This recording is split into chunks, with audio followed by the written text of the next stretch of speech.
Hello guys, today we are going to start our chapter number 10, that is multiple integrals. So today our topic is double integrals over rectangles. In this lecture we are going to get the idea of double integral and talking about how double integral actually represents. The best way to understand the double integral is to compare it with the single integral, since we already know how to evaluate single integrals of single variables. So let's head back to the calculus 1 and recall definite integrals. It says, first, let's recall the basic facts concerning definite integrals of functions of a single variable.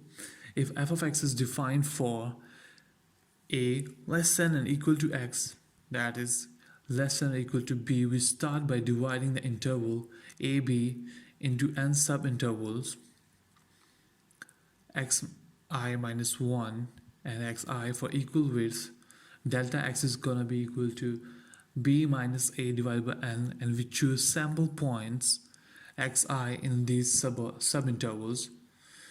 Alright, we just go to the slide number 5. Okay, in this special case where f of x is greater than 0, the Riemann sum can be interpreted as sum of these areas of the approximating rectangles. Alright guys, now you can see this graph over here, right? So first of all, in order to find the area under the curve, this is the curve f of x, right? So we have to find the area under this curve. So what do? We divide area into the same number of rectangles. Into some number of rectangles with same width, right? We can see the width of these rectangles are pretty much same. Definitely same, right? Now we can estimate the area by taking each of these rectangles, finding the area of these rectangles and adding all those areas up to find an estimation of total area under the curve of A and B. What do? We add these rectangles area and we find the area with the help of width into the height of rectangle, right? So sometimes we can use the left hand points, sometimes we can use the right hand points, sometimes we use these midpoints in order to find our height of the rectangle. After taking these points, we join them and form rectangles, right? Like this. Suppose we had a point over here. We had a point over here. So these are different points, right? So what do? We just join them and we form rectangles like this. My drawing is pretty much awful, sorry for that. Okay, now width would be equal for all the rectangles. This width would be actually equal for all the rectangles, and it would be known as delta x. You can see here it would be known as delta x. But when we talk about the height of our rectangles, that would be f of x1 like this, f of x2, f of x3. So these are the actually heights of our rectangles. So what do? In order to find the area, we simply multiply width and height of rectangle and we easily find the area of our rectangle. So that's how we measure the area of rectangles and add them. Suppose we calculate the area, right? We calculate the area, which is equal to f of x1 delta x plus f of x2 delta x, and up to so on and so forth. Well, I mean, I cannot write it in a very neat manner. So that's actually, now in order to move from the single geometric estimation into an integral, we're gonna divide between A to B into more and more rectangles in order to get better estimations. So if we divide this into the infinite numbers, these rectangles are having numbers of having the infinite numbers, the shape would be better. We will not see these empty spaces over here, right? That's the reason we had go with finite infinite number of rectangles, and that's how limit comes into play. So this is actually how we find our area under the curve, right? So when we look over here, this is the sigma, sign of sigma. It indicates that we are just going to add all our rectangles, right? This n stands for the number of rectangles, so it means that we are going to add all our rectangles, and here I is equal to 1, which means that we are going to initiate from 1, right? So there we go, we have the height of our rectangle, right? And this is the width of our rectangle. So that's actually formula to calculate the definite integrals. All right, so when we go further, we just step down, and the whole thing comes in this form, and we could write it integral a to b into f of x into d of x. So this is actually the same thing, and this is the formula. This is the real formula. Equation number 2 is the formula of definite integrals. All right, moving ahead towards our volumes and double integrals. In a similar manner, we consider a function f of two variables defined on a closed rectangle. So in the first definite integral, we were talking about one variable, but here we will talk about the two variables that are our f of x comma y. F of x comma y, because we are just playing with the 3D, so we have to make sure that our equation would be our area, the surface we are going to find would be like this. So let S be the solid that lies above R. This is our R, and under the graph of F, this is the graph of F. So we have to find something over here. So it says S is equal to x, y, z, that belongs to the R cube, and z must be equal to or greater than 0 and less than or equal to f of x comma y, where x and y are belongs to real number. All right, our goal is to find the volume of S, right? The first step is to divide the rectangle R into subrectangle. So we're gonna have a curve. As you know, we're gonna have a curve f. We're gonna have a curve like this, f of x comma y, right? Now what do?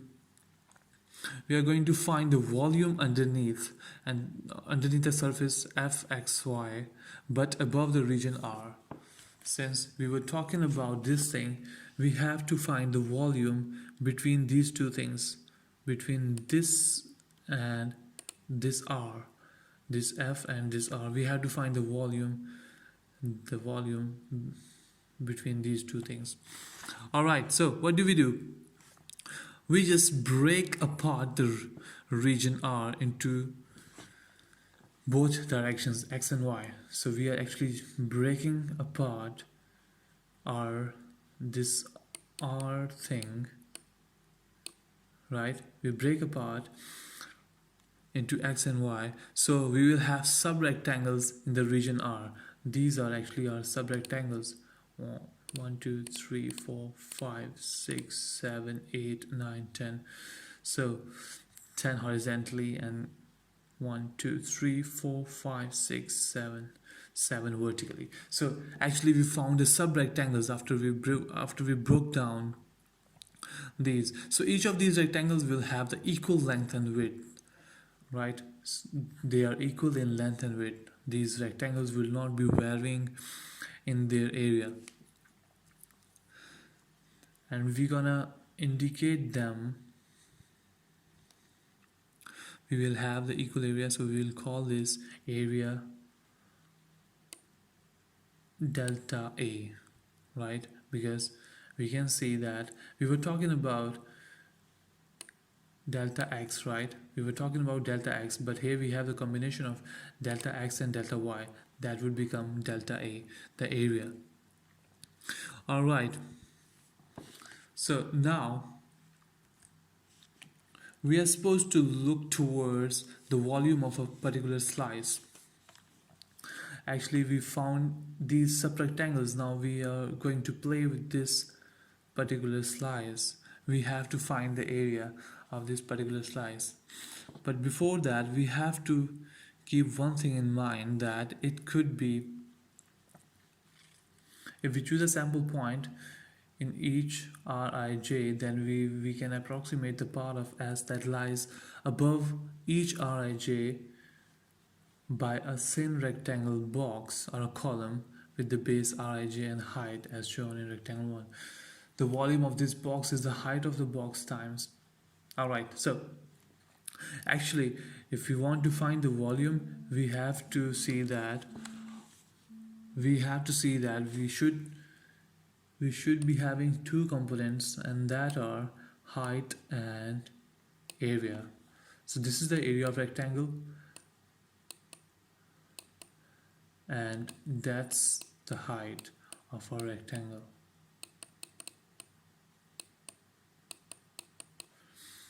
We can see this is the height and this is our area. So we have to have these things in order to find the volume of this particular slice. After calculating the volume of all slices, we're gonna add them, which will provide us estimation of volume. So if we follow this procedure, we will be adding all the volumes and we can get approximation of the total volume of S. So we will have V, that stands for volume, and we will have two sigma signs over here as a part of formula, right? And then we will have this height, and the area of our particular slices.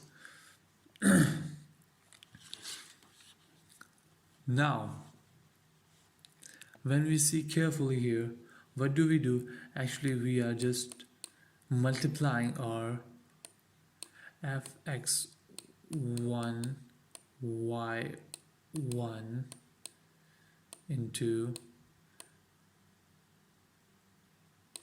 a delta A, right, plus fx2 and up to so on, right?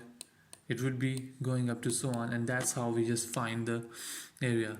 So height of slice of volume into area of its base.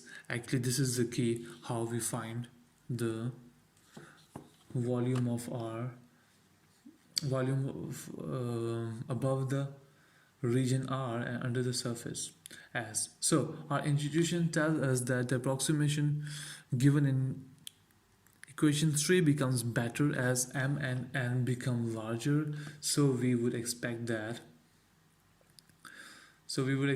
our v is equal to limit where m and n approaches to infinity, because if our number of rectangles will be approaching to the infinity, that means it will be precisely giving us the accurate volume of our rectangles or our particular slices. So that's how we gonna play with this formula, and as we discussed, this would be our area, this would be the height of our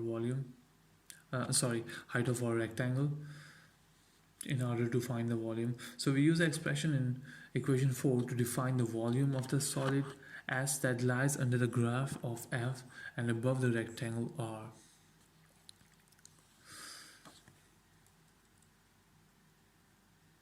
Limits of the type that appear in equation 4 occur frequently not just in finding volumes but in a variety of other situations even when f is not a positive function. So we make following definition.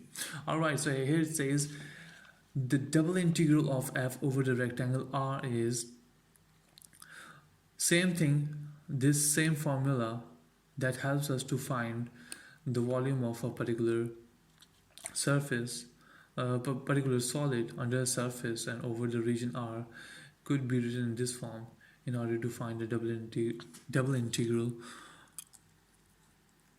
The precise meaning of the limit in definition 5 is that for every number e greater than 0 there is an integer n such that. Alright, so it says that whenever we have all these integers m and n greater than n for any choice of sample points xij and yij in our region R, the function f is called integrable if the limit in definition 5 exists, right? So actually what happens over here, alright, so actually what happens over here, we have these rectangles, these small rectangles, and you can see these dots over here, this one, this one, this one, this one, this one. So the sample point xij and yij can be chosen to be any point in the subrectangle Rij. It could be any point. It could be upper right hand corner, this upper right hand corner, it could be upper left hand corner, or it could be a midpoint. It could be a midpoint, right? So the expression of the double integral looks similar. The expression of the double integral would be something like this, right? Since we are just choosing these different points, and there is no change in this particular equation number 5 and equation number 6. They are almost same, just their positions of the points. Actually we are just taking, sometimes we take the right hand corner, the upper right hand corner point, sometimes we take upper left hand corner point, and sometimes we take the I'm sorry, sometimes we take this midpoint. Alright, by comparing definitions 4 and 5, we see that the volume can be written as a double integral. I'm sorry. Double integral. If f of x comma y is greater than or equal to 0, then the volume V of the solid that lies above the rectangle R and below the surface Z is equal to f of x comma y is this particular formula. So it clearly tells that we can just simply find the volume with the help of this formula, where we have this double integral, and this is our actual height and this is our area, the area of our rectangle, and this way we will be easily finding the volume of our particular slices, our volume of particular. Alright, so the sum in definition 5, that is something like this, is called a double Riemann sum and is used as an approximation to the value of the double integral. Notice how similar is that Riemann sum in equation 1 for a function of the single variable.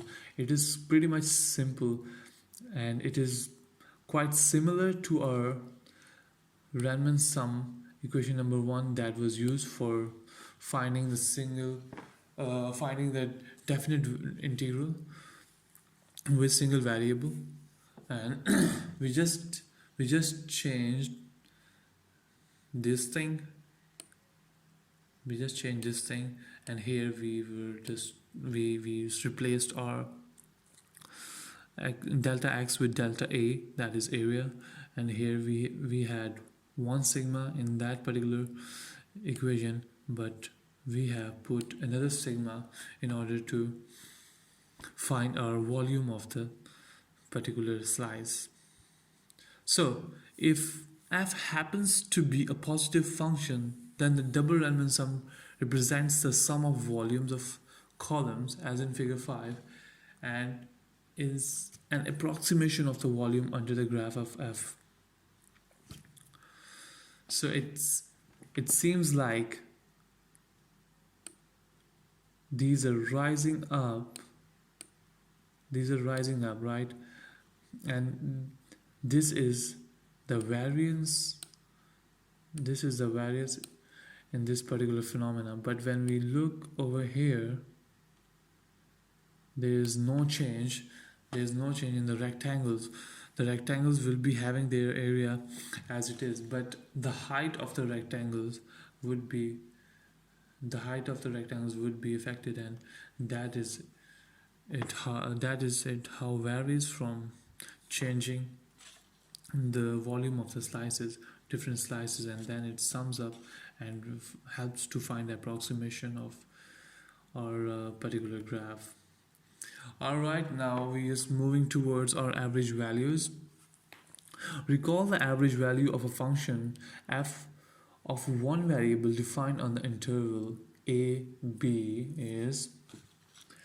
So if we wanted to find the average for our definite integral, we were applying this equation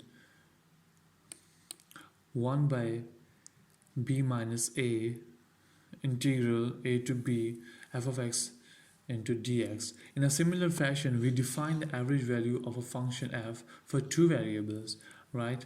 Firstly, we were dealing with the one variable here, but now we can just apply the average value for two variables that are x and y. So the two variables defined on a rectangle are to be 1 by AR, that is our area, and double integral of region R, f of x comma y, then dA, that is our area. So where AR is the area of rectangle, it clearly shows that AR would be the area of our rectangle. If f of x is equal to or greater than 0, the equation would be something like this. AR into R f of average value is equal to this equation, right? And says that the box with the base R and height f average has the same volume as the solid that lies under the graph of f. So if our z is equal to f of x comma y, it describes like mountain region, and you chop off all these tops of these mountains, right? And then you put these tops into these valleys over here. It seems that the surface would be flat, and in average it will be filled, and it will become a completely flat surface, right? So that's the concept of having the average value. Sometimes we have the maximum value on some points, sometimes we have the minimum value on some points, but when we just took the average, it will make everything equal, and it will make a flat surface according to this example. Alright, talking about the properties of double integrals, we list here 3 properties of double integrals. We assume that all of the integrals exist. Properties 7 and 8 are referred as the linearity of the integral. So here we have double integral of our region R and f of xy plus g of xy into dA, that is our area, is equal to double integral of R f of x comma y into dA plus double integral of R g of x comma y into our area. So it is the same thing we were having in our definite integral when we were dealing with the properties of our definite integral with the one variable that was appeared in the same way, but when we add them it could be written in this way as well, right? So we have to recall that as well in order to consolidate on this concept. Okay, in equation 8 we have the same thing. Here we have a constant cf of x comma y. Here we have this constant, c is a constant, and it will be equal to, we will just take this c out over here, and that is again a property of our definite integral. We have been dealing with this in our calculus 1 where c is a constant, right? Okay, so if f of x comma y is greater than or equal to g of x comma y for all x in our region R, then our double integral of R f of x comma y dA would be greater than or equal to double integral of R g of x comma y into dA. So it clearly seems like if we have this particular function that is greater or equal to our this function, it will be the double integral of this function would be greater to or equal to the double integral of this function, right? So these properties are actually belonging to our calculus 1 properties that we have studied in our calculus 1 last semester. Yeah. Okay, now talking about iterated integrals. Okay, iterated integrals. Suppose that f is a function of two variables that is integrable on the rectangle R is equal to AB into CD, right? So we use the notation integral C to D fx comma y dy to mean that x is held fixed and f of x comma y is integrated with respect to y from y is equal to c to y is equal to d. This procedure is actually called partial integration with respect to y, and it is quite similar to the partial differentiation, right? So now we have our integral d to c to d, integral c to d times f of x comma y dy is a number that depends on the value of x, so it defines a function of x, right? So we will be having this particular thing over here, our a into x, our a of x is equal to integral c to d f of x comma y dy. Sorry guys, I'm not having a well throat today.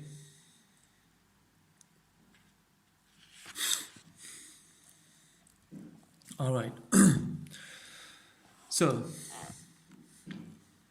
if we now integrate the function a with respect to x from x equal to a to x equal to b, we will get this equation, right? So in iterated integral we are given limit in equation for both x and y actually, right? So we work from the inside out and dy is given inside, right? We work from the inside out and dy is actually given from the in the inside. So we have to take integral of dy with respect to y first, right? If we have this equation, we will be taking integral of dy with respect to y first, right? So this will be belonging to y, and we have to plug in the values for y over here. Then we will integrate the outside with respect to x. Then we will integrate this outside or this outside with respect to x over here. So keep in mind, you can see them as dy by dx. Sometimes they can be dx by dy or dy by dx, right? So if dx is in the inner side, if this dx would be over here in the inner side, that means we have to solve this dx first with respect to x right here. Okay, alright, so it means that we first integrate with respect to y from c to d, and then with respect to x from a to b, right? When we have a look over this equation, we will solve from this dy from c to d and then x from a to b. All right, similarly the iterated integral, we have equation number 3, that is integral c to d integral a to b f of x comma y by dx by dy, right?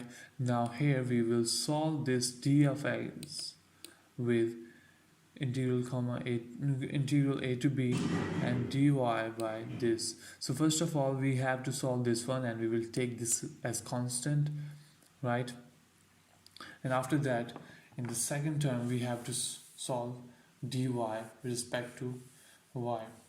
Means that we first integrate with respect to x, right? We first integrate with respect to x, holding y as constant, or we will just assume it as a fixed value, and then we will solve it with respect to y to form y is equal to c and y is equal to c to y is equal to t.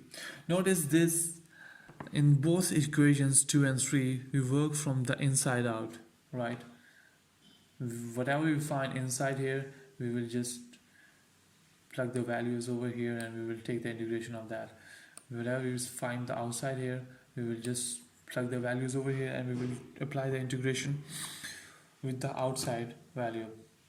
Alright, so here we have an example.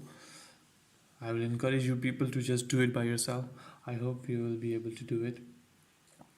So it says that evaluate the iterated integrals, right? We have our dy by dx. Remember, I told you from inside out. So this is actually our inside and this would be outside. So I encourage you people to just have a try on your own.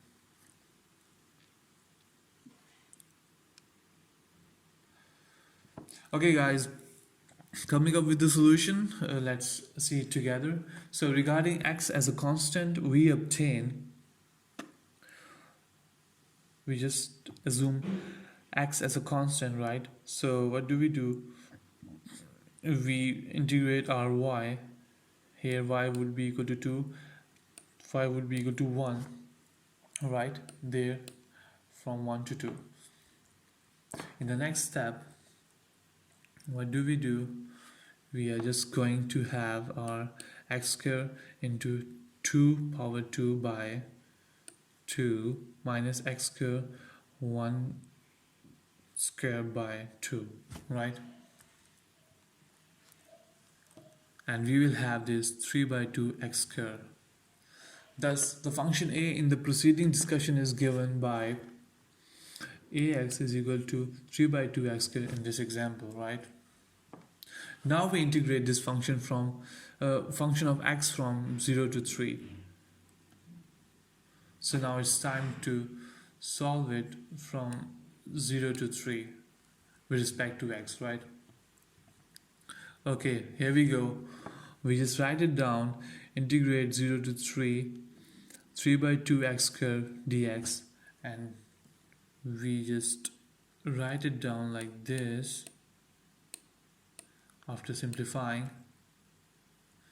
And what do we find when we just apply, when we just plug in the values here? We will be finding 27 by 2 right? So that's the answer. Like you have to just go step by step in order to understand this. All right, so here we have the first integrate with respect to x. This is the another example, example b. So here we have again inside out. So our d of x would be dealing with this thing, and d of y would be dealing with this thing. But first of all, we have to solve our d of x, right? So what do? We just try to integrate our d of x, and we find something like this, okay? And again, then we try to find our dy. In the next step here, we will integrate our dy, and we will find 27 by 2. The answer is pretty much same, which means that in general it turns out that the two iterated integrals in equations 2 and 3 are always equal. That is, the order of integration does not matter. So it's like pretty much similar, like whatever you do, you have to go from inside out. So from inside to inside and outside to outside, and the answer would be same in either situations. So this is similar to the Clairaut's theorem on the equality of mixed partial derivatives. Right? The following theorem gives a practical method of evaluating a double integral by expressing it as an iterated integral in either order. So we have another theorem, that is Fubini's theorem.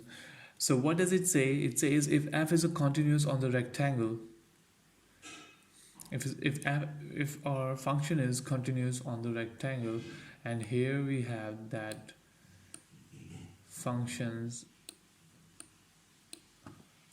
r is equal to x comma y, or x is equal to or greater than a and less than or equal to b, and our y is equal to or greater than c, or less than or equal to d, then we can write a double integral of r f of x comma y dA is equal to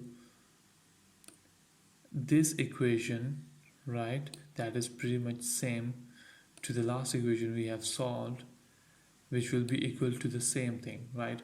So this was actually our example A, and this was actually example B. So example A and example B, right? But the thing is, over there we have solved with the values. Here we have just equations. So more generally, this is true that we assume if f is bounded on region R, function is discontinuous only on finite numbers of smooth curves, and the iterated integrals exist. So in the special case where f of x comma y can be factored as a product of the function of x only and function of y only, the double integral of f can be written in the particular simple form. Alright, this is something not that much important. Okay, to be specific, suppose that our f of x comma y is equal to g of x h of y, and r is equal to ab into cd. Then Fubini's theorems gives us something like this, right? So it's like we have these two functions over here, right? We just, but actually these two functions are equal to this one function, that is f of x equal to y. F of x comma y is equal to g of x, that is the one function, and h of y, that is another function. So it means that this thing can be equal to this as well as this, right? Okay, in the inner integral, y is a constant, so y is a constant, so h of y is a constant, and we can write it something like this, right? In the inner integral, our y is constant, and our h of y is constant. I'm sorry guys for my fumble because I am not feeling well. So we will have equation like this, and that can be equal to the equation on this one, right? So finally we will have our integral a to b g of x into dx and integral c to d h of y dy.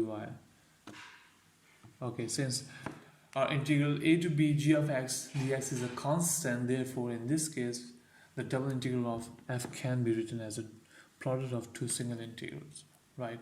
So there we have equation number 5, which is double integral of r g of x h of y into dA, and that would be equal to our this particular equation where our r would be equal to a of b into c of d. That are our rectangles which we were talking about. They are like helping us to find the volume of a particular slice. Alright guys, so this was all about today's lecture, and I hope you will be pretty much clear about these things. We have nothing changed because we are evolving from 2D to 3D, so the things are pretty much same. What we have to adopt is we have to just recall our formulas, we have to recall our all our how to say equations, what we have studied, and properties especially, and we have to just plug in those properties first of all, and then we can compare, right? We can compare with 2D and 3D. That would be easy to understand. All right, we can just talk in the question answer sessions. All right, thank you so much and have a good day.